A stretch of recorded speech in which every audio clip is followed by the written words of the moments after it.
Do you find labels more liberating or more confining? Now, I know a lot of people who dislike labels categorically. They reject them for a variety of reasons, and I think some of those reasons are oftentimes the fact that they feel confined by labels.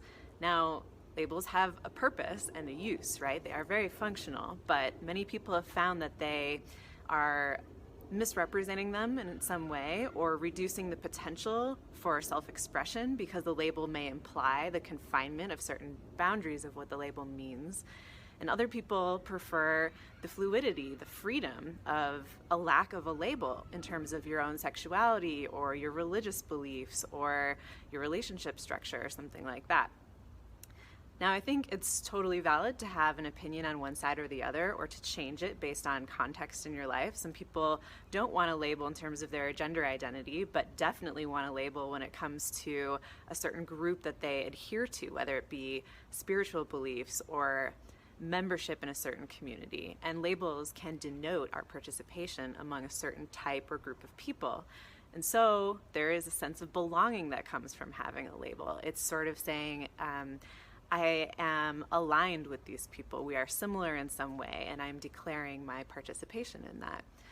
When your opinion becomes projected onto other people, however, we have a bit of a problem, right? You're overstepping a boundary in that your beliefs, your opinion about whether labels are good or bad, when you are denouncing labels for others, then you might want to let them live and let live in that situation, because the labels may mean something very different to them than they do to you.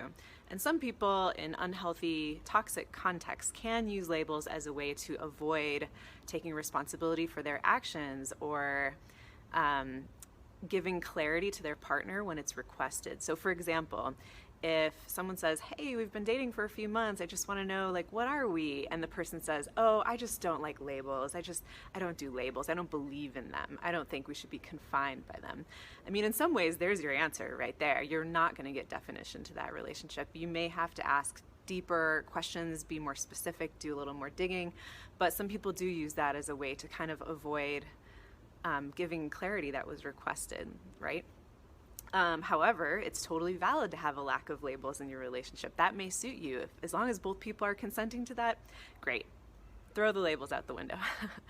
However, labels can be freeing to some people when they have them. This is kind of counterintuitive, but for example, let's say you've been having some symptoms in your life, some mental health symptoms, and you're not really sure what they are, and it's very disturbing and uncomfortable.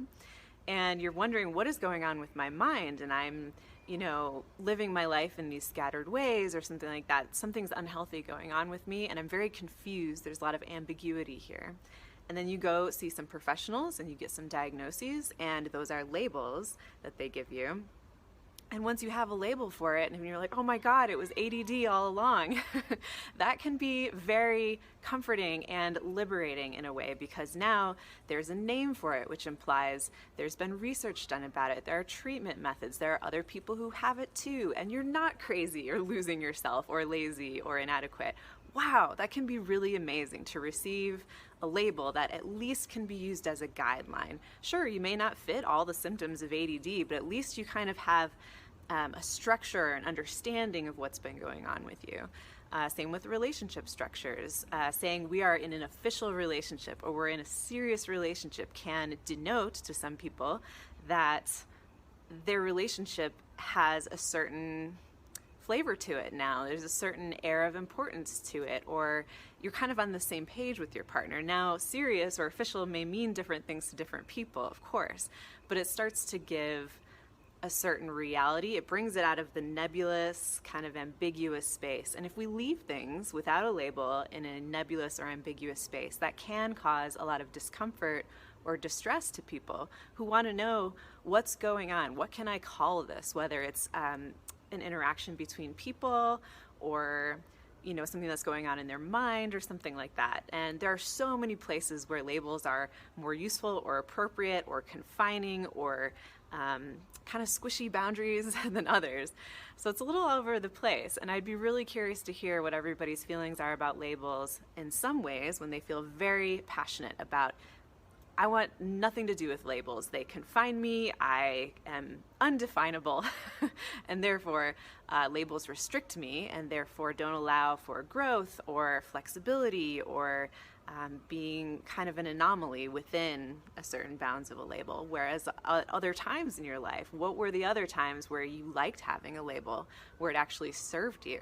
Because I think the outright rejection of labels as a whole isn't super useful, because even if you think you believe that, I'm really curious to hear if there were other parts of your life where you definitely used labels and you were comfortable with it. It served you.